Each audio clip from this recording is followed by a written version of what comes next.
ជំនួបរវាងដើមសរមនិងប៉ែនកៈមហាមិត្តយើងឃើញថាគូនេះទាយខុសតាំងតែកន្លះប្រទេសបងប្អូនមុនការប្រកួតអ្នកគ្រប់ត្រូលជាច្រើនគិតថាដើមសរមនៅខ្ចីដើមសរមមិនអាចផុត3ទឹកពីកីឡាករប៉ែនកៈមហាមិត្តទេប៉ុន្តែជាក់ស្ដែងការប្រកួតពេញ5ទឹកដើមសរមជាអ្នកយកឈ្នះពិន្ទុទៅលើកីឡាករប៉ែនកៈមហាមិត្តបាទអញ្ចឹងគូនេះក៏ខ្ញុំបានចេញវីដេអូវិភាគមុនការប្រកួតដែរបើបងប្អូនអ្នកស្គាល់ដុំសរុំច្បាស់បានដឹងដុំសរុំនេះវាយតាំងពីក្មេងវាយមុនមហាម៉ាត់ឆ្ងាយណាបងប្អូនហើយបត់ពិសោធន៍នៅជាមួយនឹងមហាម៉ាត់ប៉ះផែគ្នាគ្រាន់តែមហាម៉ាត់គាត់មានប្រជាប្រិយភាពជាងមួយរយៈចុងក្រោយតែសារតែគាត់ប៉ះជាមួយនឹងកីឡាករលំដាប់51គុណខ្មែររបស់យើងច្រើនហើយគាត់ឈ្នះអញ្ចឹងធ្វើឲ្យ credit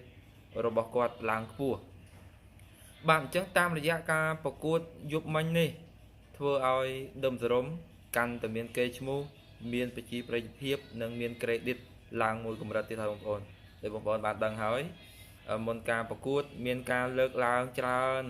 បងប្អូនមួយចំនួនពីច្រើនគឺគាត់លើកឡើងថាដើមសរមគាត់នៅខ្ចីខ្លាំងហើយបងប្អូនខ្លះទៀតគាត់វិភាគថាគូនេះដើមសរមគឺ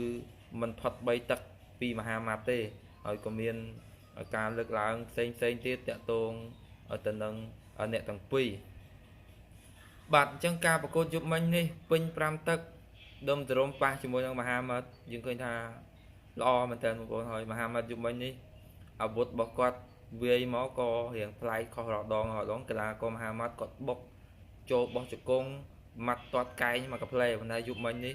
ប៉ះជាមួយនឹងដុំសរមពិបាកវាយដុំសរមព្រោះដុំសរមគាត់វាចេញចូលហើយគាត់គិចលឿនហើយតសារដុំសរមដែរយប់មិញស៊ូសរបស់គាត់គឺពេញល្អបងប្អូនហើយការប្រកួតយប់មិញបើសិនជាដុំសរមគាត់ស្ទើរស៊ូសក៏ពិបាកទប់ជាមួយនឹងកីឡាករប៉ែនកៈមហាមិត្តដែរប៉ុន្តែស៊ូសរបស់គាត់ពេញបច្ចេកទេសក្បាច់គាត់មានអញ្ចឹងធ្វើឲ្យមហាមិត្តពិបាកនៅក្នុងការវាយហើយមហាមិត្តយប់មិញចូលដែរប៉ុន្តែចូល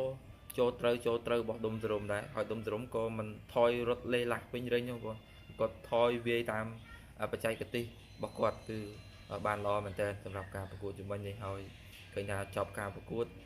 មហាមិត្តពោកធំដែរនៅលើថ្ងាសខាងឆ្វេងប៉ុន្តែសម្រាប់ដុំសរម5ទឹកពេញមុខរបស់គាត់ស្អាតចាស់បងប្អូនអត់មានហើមអត់មានប៉ោងទេគឺគាត់វាចេញចូលបានល្អសម្រាប់ដុំសរមអញ្ចឹងសម្រាប់មកប្រកួតនេះគឺធ្វើឲ្យបងប្អូនស្គាល់ដុំសរមកាន់តែច្បាស់ហើយគិតថាដុំសរមមិនមែនជាកីឡាករដែលនៅខ្ចីទេបងប្អូនបាទអញ្ចឹងគឺយើងបានរកឃើញហើយសម្រាប់អ្នកដែលបំបែកកំណត់ត្រាមិនដែលចាញ់របស់កីឡាករប៉ែនកៈមហាមិត្តគឺកីឡាករដុំសរមហើយនេះគឺជា